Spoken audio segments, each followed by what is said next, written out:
We're live.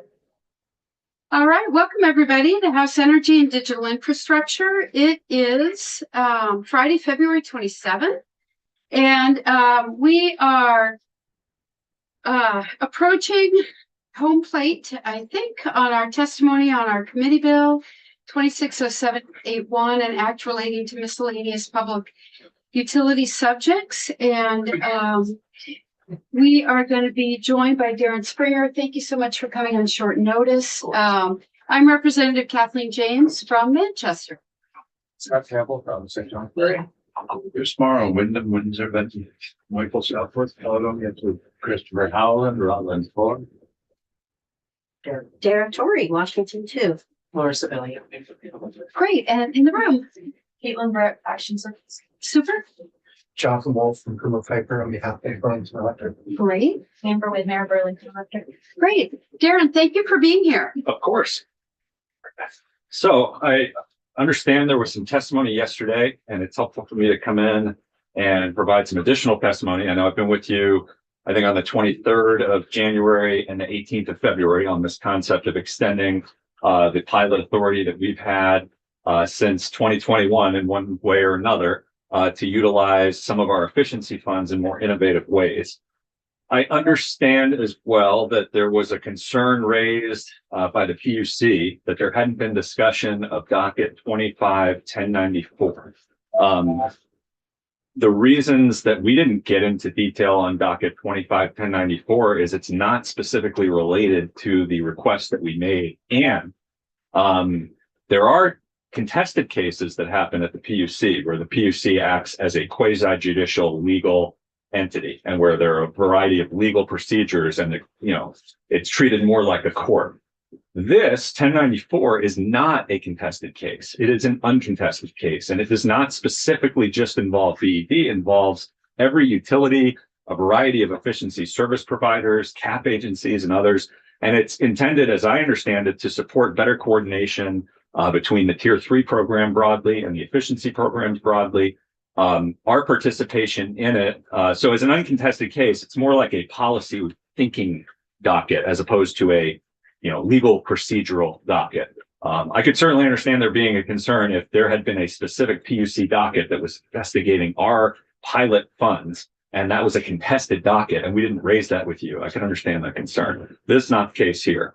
Our participation in 1094 to date, which has no time frame associated with it, we don't know how long it's going to run or what subjects it may ultimately encounter.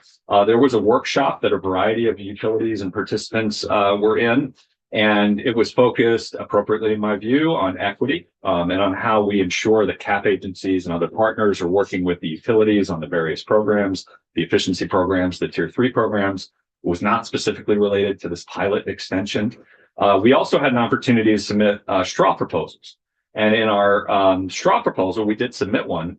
We discussed how we could better use our traditional TEPF funds, which are the funds that we use for our oil and propane customers, and which we've historically had such challenge reaching those markets because they're so limited in Burlington. We proposed a few ideas for how we could address that market. We did not propose anything related to the vast majority of our customers who are VGS customers.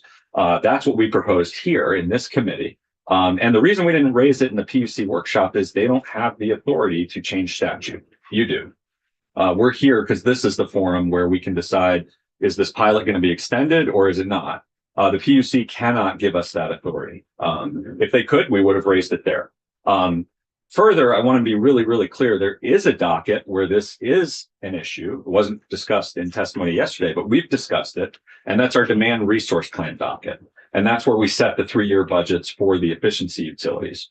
And that docket is 25-1203 PET. When I came in January, I discussed what we termed is called Plan B. We have a Plan A and Plan B. Plan A is if you don't extend the pilot. And we try to do our best with the TPF funds under limited, provision that we'll have. Plan B was if the pilot is extended, and we submitted a variety of proposals, which I detailed to you on the 23rd for how we would use the funds. We submitted all of that to the PUC in that docket, December 19th, 2025. In our cover letter that we sent to the commission, we made very clear we understand that the pilot has to be extended for us to be able to utilize the funds under Plan B. we said we are going to seek that legislative authorization. We were very clear and transparent with the PUC back in December that we were going to seek that legislative authorization. It's up to you all and the legislature whether you want to grant it. But I just want to be clear on the time frame there. So the fact that there is a docket that's very broad, related to a variety of stakeholders, that's uncontested, in my view, shouldn't freeze the determination of whether a time-sensitive pilot program should be extended or not extended.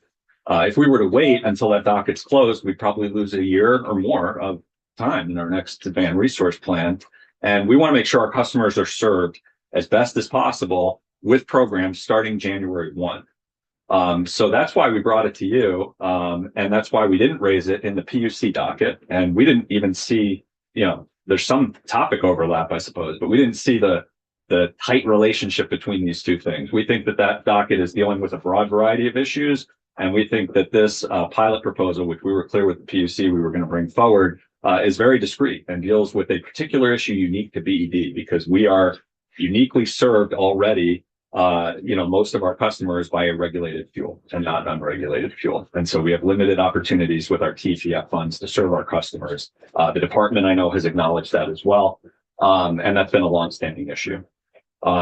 So I know some of you have worked with me for a number of years, and I've been working in a variety of ways in state government, municipal government now with the legislature for about 13 years. Trustworthiness and credibility is tops on my list. I would never, ever intentionally be inaccurate in testimony. I hope you all know that. I hope that context also is helpful. I would also be glad to address, I know there are a couple of substantive issues. There was discussion of the shall authorize language. So I'd like to address that. And I know there's a proposal for whether we should have 60% allocation or 75% allocation for weatherization. I'd love to address that as well. Great. So interestingly, the history of this pilot is there was a program between 21 and 23, and there were some challenges getting it implemented. There were procedural issues getting it implemented. And the variety of parties that were involved went to the legislature in 2024 to try to get clearer legislative intent around how this was going to work. And in the Senate Energy and Natural Resources Committee in 2024, the PUC submitted two alternatives to the committee. And one was the PUC gets to review and decide whether entities want to participate in these pilots or not. And the other was what they called a no review version, where the entities get to participate and the PUC does not have to review or develop standards. Again, Sorry, what were the two options? there was a review and no review option, essentially. Okay. These were submitted by the PUC at the time to the committee, basically saying either give us the authority to fully determine whether substantively these things should happen or not, or take us out of the process and let the entities spend the funds as you designate them to. And this was after we'd had some, as I mentioned, some procedural challenges in getting these programs fully up and running as intended. The committee and ultimately the legislature in Act 142, 2024, went with the no review option.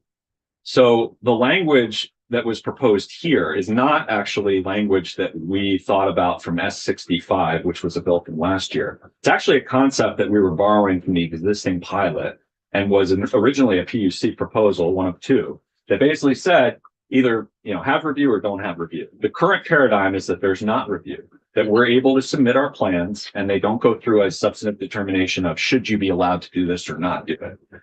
My concern would be that if you were to change the language, it would work a little differently. And the way I read it now, your language says the PUC shall authorize us to participate in the pilot. However, the department also added language saying we need to submit our proposals for review, which we've already done. As I mentioned, in our demand resource plan, we've already submitted proposals.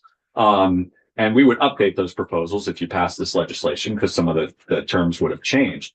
I think it's really important if you want this to happen that you make clear in the legislative language that we're allowed to do this and not defer to whether or not we're allowed to do it to the PUC, but have a real clear determination we're allowed to do it and have the PUC review what we're proposing, make sure it's consistent with the legislative boundaries that you set.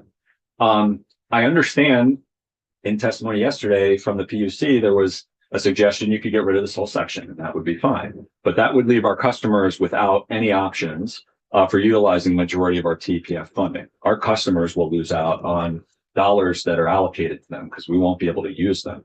I'm concerned if there's not clear legislative language, clear legislative intent, we may get wrapped around the axle procedurally, and I might come back here in January and not be able to tell you of next year that we've actually implemented the programs as intended. What I'd really like to make sure is that the legislative language is clear, that we can participate in these pilots, and that what we propose has to be consistent with the boundaries that are drawn in the bill. And the PUC should be able to review those in our demand resources plan. We can update our plan if this passes. And they should determine, yes, this is an appropriate use, or no, this is not a legislatively appropriate use. But I really do distinguish between policy decisions that sit here and then process and other decisions that happen across the street. Yeah, Go ahead. I want to go back to the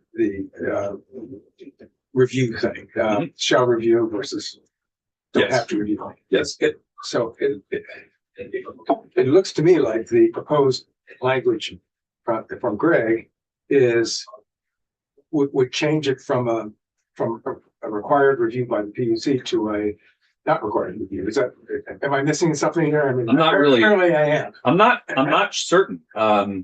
I just looked just a few moments ago at what was suggested. Well, It sounds like it deletes shall authorize and says may. Yeah. Well, it's just- essentially may. It just deletes the shall authorize. So what the bill says now is under section 1A, notwithstanding, PUC shall authorize an entity appointed under that is also shall authorize B. Yep. And to spend any amounts available to it through federal money. Greg Faber's comments deletes the PUC shall authorize, and instead of saying the entity BD shall authorize to spend, instead of saying shall authorize to spend, it's deleting shall authorize and saying BD may spend. So that seems to remove the PUC required PUC review, at least prior to you spending the money. Yeah, there'd still be a section, I think, where they would review things later in the bill. plan, I think. Yeah. I think if that's I guess what I'm trying to understand is, am I missing something here? Because it sounded like you were arguing in favor of being able to spend the money without specific review. no, we are fully comfortable and fully want to submit proposals and have submitted proposals for the PUC to review. The question is, what is the review? Is it a review of whether or not we should be able to do this? Or is it a review of whether what we're doing is consistent with legislative language? And I guess I'm suggesting I think the latter is the goal. the latter would be the goal for Yeah. us. Right. To not have it be a discretionary, we may or may not be able to do it. As long as we can proceed with the pilot and then we submit and they review our proposals for consistency with legislative language, we're fully supportive of that. They should review those things, of course. Yeah. So So I guess I'm just trying to understand which way we're going here. Because I think we're all at least I'm in favor of what you're talking about as well. But I'm just, how do we get there? Is what Mr. Faber proposed gets there? I mean, it sounds like it could be. We'll I be would, sure to send you the language. 'Cause yeah, I'm happy to review it. And if we probably won't make the change in the language until we've talked to our ledge council to make sure it's accomplishing what I think the majority of folks around the table wanted to Sure. accomplish. But how it would tentatively read, if this does what you're talking about, is in section 1, we would strike the PUC shall authorize, and it would simply read, the entity that is appointed may spend any amounts, blah, blah, blah. Okay. So you may do that. And then later, the entity shall seek approval from the PUC, blah, blah, 3-year performance period as part of the DRP, which is, you're not objecting to it. I think conceptually it sounds good. My Yeah, main but- goal is that I can come back here in January and we will have implemented the programs and they'll be offered to our customers. And we Yeah. don't end up in an unintended situation where some sort of procedural or other delay means that we can't do that. Because we had that experience previously with these pilots. It was several years back, so it could be a whole different scenario. But I would defer certainly to Legislative Council if they believe that that language accomplishes what you had just outlined, and Yeah. we are supportive of that. We'll talk to them. And just to be clear, the couple things, the origin of the bill that we talked about as a committee and that I then requested from Ledge Council was to allow you to do this. I appreciate and So- understand that. And I think we got wrapped around the axle yesterday by just new information that, speaking for myself, I didn't fully understand. And I am one, and if I didn't act quickly enough to do this yesterday, I owe you an apology, because I am one that is really strongly opposed to questioning people's intents, and especially questioning people's integrity. And if I felt like I should have shut that down earlier yesterday, and I'm sorry I didn't. That was not our intent as a committee either. Rep. Sibilia? I just wanted to thank you. There's a lot going on in the energy world and with the PUC and the department, and this is a new committee. And your explanation today is very helpful, I think, for all of us about the different proceedings and work that's going on, which is going to continue to go on. Mhm. So thank you. No, I appreciate that. And thank you both. Yeah, and we appreciate you being here on short notice. I know I may, have follow-up questions for you. I'm a bill reporter, so I'm a very thorough floor reporter preparer. Of course. Yes, yeah, indeed. If you're prepared to answer every question, Yes. it's always good. But I know my Representative Southworth had a question that we had reached out to you about as well. Yes. The Oh. 7560. Yeah, and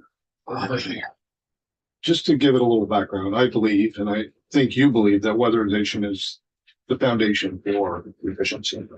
Sure. Efficiency. Yeah. And anytime I see that taken away, I question it. Okay. So with that, I've heard your testimony about, the challenges that you have, Right. but is there a way that you could increase that percentage with the older building stock within your city in your Yeah. coverage area? Is there any way that we could prioritize that a little more than what has been presented? So I think the context here is really important too. In the current period where the pilot is running, the 24 through 26 period, we only have $150,000 dedicated to weatherization. It's not a primary focus. The department, I think, agrees with what you just said and prioritizes weatherization. And they said, we want to increase the amount, not decrease, not take away, increase the amount of weatherization that you're doing as part of the pilot. So the 60% allocation that they supported, and which we believe is a tough but fair agreement, that 60% represents almost a 7-fold increase in the number of dollars that will go to weatherization as part of this program. So it's actually a dramatic increase. My concern is if it goes higher than that, we start to crowd out our ability to do some of the other important programs that we want to do, geothermal test wells, supporting business customers with innovative projects, which is another of our buckets, supporting renters with EV charging and EVs. So there's some other kind of categories we want to make sure we reserve funds for as well. But I just wanted to make it really clear, this represents a dramatic increase in the weatherization. We're already well served by BGS. We have great programs working together, and they serve the city with full weatherization services, and they do a great job with it. What we'll have resources here to do is not to duplicate what they're doing, because we don't want to just redundantly do that. But the way the language is written is we'll be able to help people who maybe couldn't do weatherization because they had asbestos, or maybe that needed to be remediated, or maybe they have a leaky roof, or maybe they need electric upgrades, wiring upgrade. So our resources are going to be kind of supplementary and augmenting those types of situations so that VGS can then come in and support the weatherization, or maybe CVOEO, our income qualified weatherization partners. So I agree with your sentiment. I think we've accomplished that very much so. With the department's proposal for a 60% allocation. And we'd be concerned if it goes to 75, we'd start to lose the ability to fund some of those other programs that we also feel are important for our customers. Thank you. Thank you. Darren, sorry. So what percent is weatherization now? It's not a specific percent, but it's only $150,000 within this 3-year performance period. And we only added that just in 2025, if I remember correctly, as part of looking at how we were going to reallocate some funds. We worked with the department again, and they said, hey, can you do some additional things for weatherization? And we added 150,000, and it's aimed at the same kind of issue. Can we help people with remediation of health and safety issues to get them to be able to weatherize?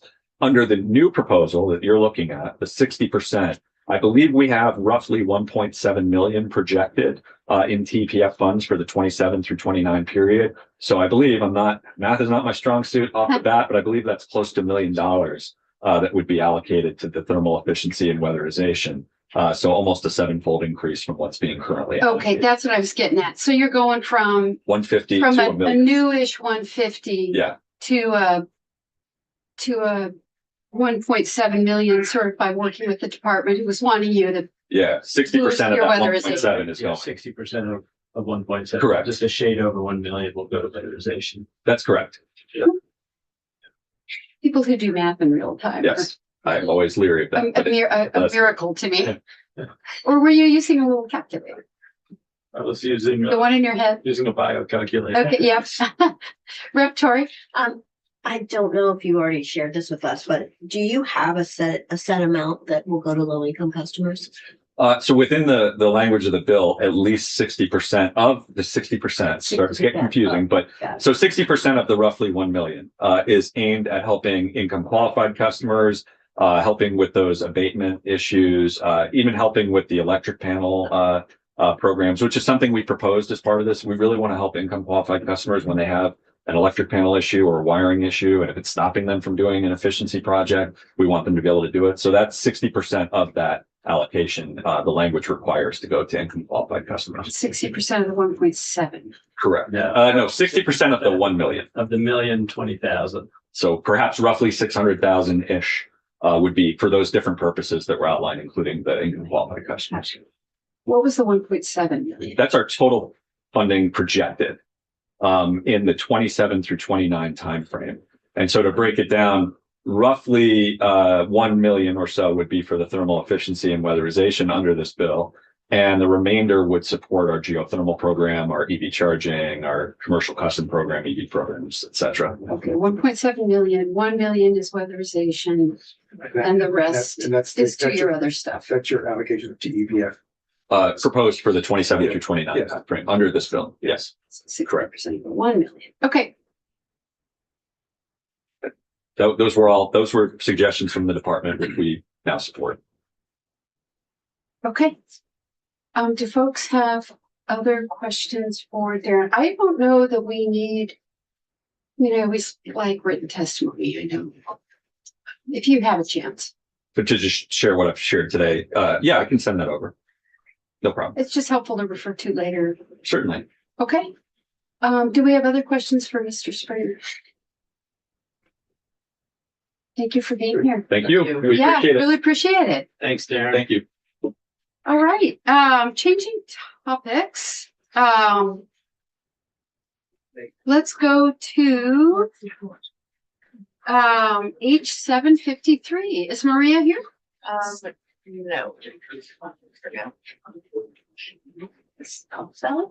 Yeah.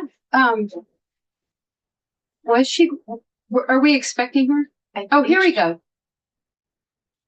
She's wants to know if she should come over before lunch. I'll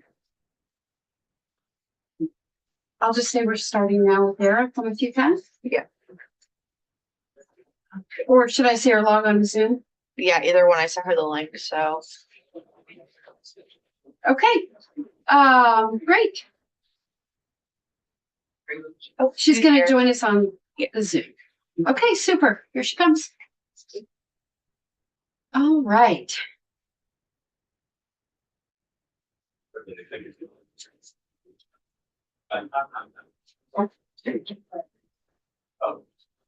Oh, Reed Johnson.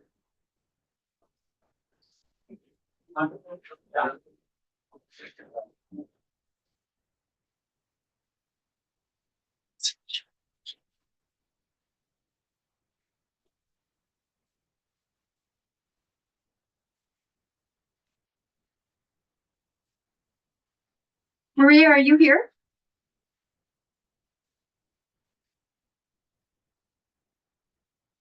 Here and muted.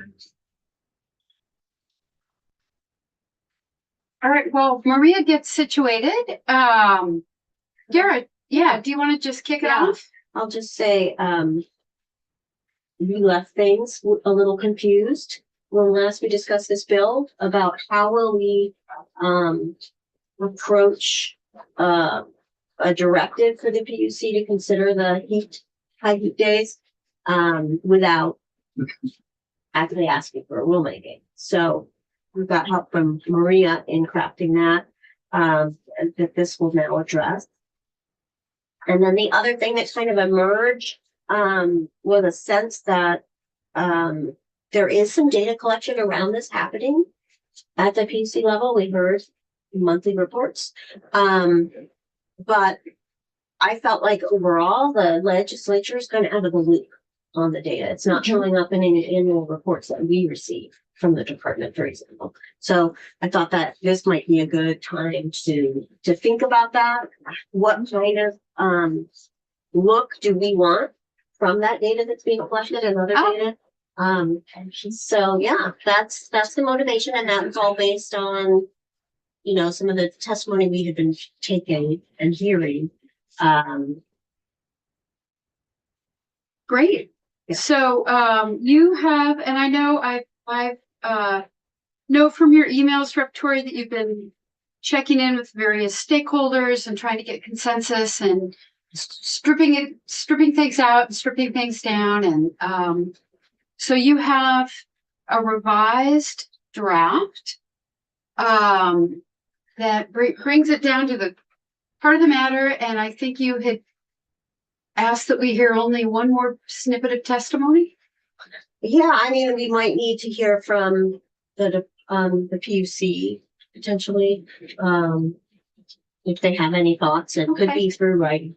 All right, let's hear from Maria about. Did we take any testimony? I can't remember from our gas. Because I see in here referring to gas, Mhm. and if we Yeah. didn't, maybe we should hear from our gas as well. Yeah. I worked with the lobbyists for Vermont Gas in crafting this language. So Yeah, there's, I think I'd still like. but yes, from absolutely. gas if possible. Why don't we make a note about who we quickly need to hear from, either in Mhm. person or in writing? So that we can bring this to a vote. But let's find out what's in it first. Hello, Hello. Maria Royal with Legislative Council. So this is being presented as a strike all amendment being offered by this committee. Pleased to do that. And so we'll just walk through now. So short title, the Vermont Energy Equity Law, which is retained from the bill as introduced. And then the first section is the report section. And it specifies that for the purpose of providing policymakers with data necessary for monitoring and responding to trends in the residential, electric, and gas sectors, particularly with respect to safeguarding the welfare of ratepayers, Commissioner of Public Service shall conduct an annual assessment of involuntary residential service disconnections. I can't believe I'm out of breath. I am in terrible shape, apparently. This was not very far. Do you want to take a minute? No, Okay, I mean, no, I know. breathe. It's very sad. Okay. The assessment shall take into consideration the monthly disconnection reports prepared by electric and gas utilities pursuant to PUC rule, blah, blah, blah. And I actually, at the end of this draft, I included the excerpt on what that rule requires in that report, just so you can see it. All right. Relevant consumer assistance records maintained by Consumer Affairs and Public Information, the division within the department, and any other data deemed appropriate by the commissioner. Then the commissioner shall report findings and recommendations related to the assessment to this committee, Senate Finance, on or before January 15th of next year and annually thereafter. And the report may be included in the department's annual energy report to the General Assembly, or maybe a standalone report. in the commissioner's discretion. Okay, just to pause there for 1 minute for Victoria. So the department's coming in this afternoon. Yes. Okay. And then Vermont Gas, you can you write to them and request quick written feedback on this? Sure. Okay. Okay, so section 3, this is the rulemaking section. And it specifies that on or before January 1st of 2028, or upon the initiation of any rulemaking pertaining to PUC 3.300, which is the disconnection rule, whichever occurs first, the PUC shall adopt rules that 1, curtail service disconnections during periods of extreme heat as defined by the commission, which may include a lower temperature threshold for households comprised of persons who are 62 years of age or older. 2, clarify that in Rule 3.301G, a licensed physician assistant or a nurse practitioner may issue a physician certificate pursuant to that section. And 3, require due consideration of medical judgment regarding the duration of a health hazard indicated in a physician certificate when establishing the disconnection protection period for a health hazard. And then again, just if you wanted to see what's in that monthly report for the PUC, the following information regarding residential service, the number of bills forwarded to ratepayers, the number of disconnection notices sent, the number of actual disconnections, the number of reconnections made within 15 days of disconnection, the number of repayment plans entered into, the number of repayment plans that were broken, and the dollar amount of delinquencies for which disconnections were made.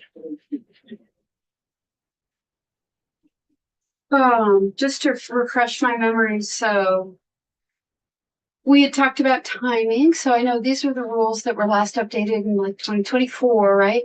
And so we're giving them a sort of acknowledging that by giving them a fairly significant amount of time to get this done, unless there's some reason for them to open up the rules earlier. And I think we heard that rulemaking takes, yeah, this feels about right to me. I guess I'm just trying to talk through the time. Yeah, I mean, we could choose not to have a date certain. That's a choice that you would make. That's not a choice I don't think. I mean, this is already it's a reasonable, Seems reasonable to me. realistic. We're not trying to require a hurry up rulemaking process on rules that were just recently updated, but I feel like extreme heat disconnections are something we should take a look at. So I wouldn't want to leave out the date. And I'd move it up, but we probably shouldn't do that either. Yeah, Rep. Southworth? Page 2. Yeah. Number 1. I'm having a hard time wrapping my head around where we got the age from, and it's lower temperature threshold for households. Which are Oh, okay. Clarify, wait, which one? 1. Right. Okay, so this is actually, there is already a practice of critical disconnections during high heat. Correct. And so this, so your question is about the lower temperature thresholds for households? With the age. Yes, so that mirrors what we currently do for winter disconnections. We have, I know, we're all getting close to that age, aren't we? Hey, Yes. So Further away, right? This- Some yeah. distance. this would mirror it. So you're just mirroring existing language. Existing protections in the winter disconnection process. So you're just mirroring that. Mirroring that. And backwards. again, this is all going to be these rules are gonna be developed Yeah. by the PUC. You've explained it and I'm good. You're good. Yeah, when you said you're mirroring what it's already. Yeah. I'm good. Thank you. I was wondering that too, because it makes sense. It makes sense to me, but I'm glad to hear we already have. Well, I'm thinking of my age. I'm like, I know, it's kind of scary when you're realizing like you're almost vulnerable. You're getting elderly, Mike. I will officially Careful. be vulnerable as of July. Yeah. Ugh. Okay, this is. Yeah. Okay. So. But yeah, I don't recall temperature differentiation. I thought there was a temperature in winter months period. I didn't know there were two temperature variations, one for under 60, over We 62, could and one under bring it 62. up. Let me see if I. Just cold temperature, just I have the. Does anybody have 3,300 here? Yeah, Oh, I probably do. and then at the upper temperature limit, there's no temperature limits here, but I would think humidity would have more to do with With heat, with Yeah. the heat. which is why this is going to be done in a rulemaking where there'll be, you know, facts and figures and different So stakeholders. extreme is left to be defined. I didn't want to have to write. Yeah. Or even suggest the degradations of, Yeah. I mean, H88, we have a model of that, but, that would be the work of the rulemaking. Finding that. I can't find the folder. Does somebody have? I have. Right, I have it. It's up, oh, it's up there now, but Oh, there it is. Oh, did I thank you. pass over? I think I might have passed over it.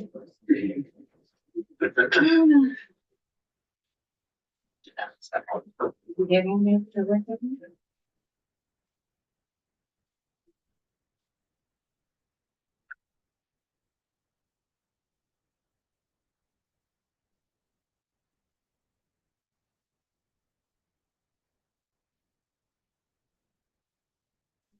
Position certificate is there. General rule, okay. Exceptions.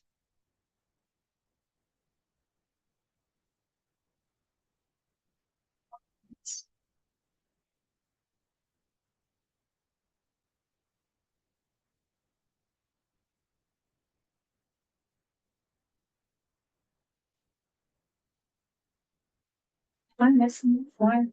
I haven't seen it yet, but I feel like.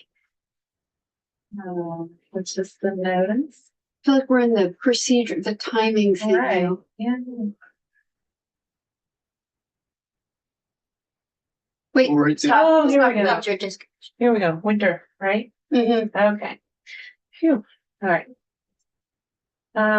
So may not disconnect service, between November 1st and March 31st. Unless in addition to complying with all other requirements, the utility has complied with the following.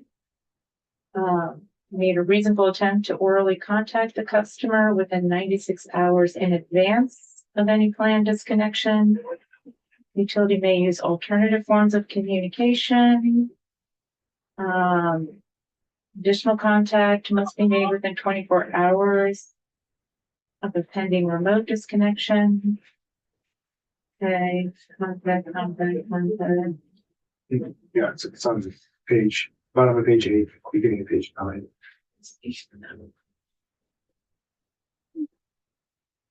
So prior to disconnection during the winter period, utility must confirm that outdoor temperatures as predicted or on the internet forecast or by another weather service will not drop below 10 degrees Fahrenheit. As Utility service to households with any member age 62 or older must not be disconnected during the winter period. interesting, and it's different degrees. 32 degrees. Yeah. So 10 degrees to 32.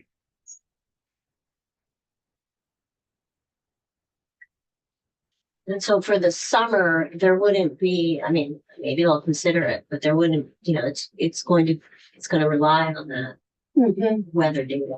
The weather forecast and then the age. Isn't it, so many days above 90, 92, 94, something like that? I don't know what triggers like a heat That's alert. actually what they are doing now in practice. That's right. And there's this notion of heat index, which is humidity, but all that is will be taken care of a little later, right? Yeah, Okay. So, and they were planning, it came up in 2022 process. Yeah. I'm not sure why it didn't happen. But this puts it on the map for next time. okay. Do folks have other, I like this language a lot better. I appreciate the change in language. I didn't. yeah, It's been a learning process, and I have to credit Maria with all sorts of legislative. Plenty of guidance. so, okay, so we don't waste anybody's time, especially not Maria's. Let's do a quick temp check around the table. We had a request for a quick written feedback from Vermont Gas. I think we could get written testimony from the PUC. In fact, I really prefer that. I really like to get something that we can put up on the website and they're on record and we can all look back at it later. So would folks be okay with that? Yeah. Yeah. Okay. And I see water. I remember water being a confusing thing. That's gone from here now. Pulled it out because of what we learned from Carol Flynn. Yeah. Okay. And we have Carol coming in this afternoon. So we'll have DPS in person, PUC in writing, VGS in writing. And then I'm good with this. I'd be happy to vote this to the floor. I am also, thank you for all your work. Thanks for all your work. Yeah. You guys good? Okay. Rep Howland, you're a no. I'm a no. Okay. Rep Southworth? I like it better than like the first version. Okay. So we've got enough votes to move it. Okay. So let's do that. Can you, Dara, please send this draft to Vermont Gas and to Greg Faber and copy me and tell them that we need just a quick written response, ASAP, and that we're going to be voting this out right when we get back from town meeting. And Maria, you don't have any changes to make, Okay, except for maybe take out the little, I'm definitely gonna take that out, take out the watermark, and I'll have the editors do a quick read through. Okay, so now vote. I'll do this. Should I Or- send this draft now or wait till I get that from? actually, I don't want. okay, wait a second. I'm not really anticipating any further changes, but should we wait on a final draft until we have our last scripts of testimony in? I would just like to hear from Vermont Gas on what their position is, because it's the only fuel related component of this bill. I just would like to hear before I make a final determination on anything for myself. Okay, and it should be easy for them. What?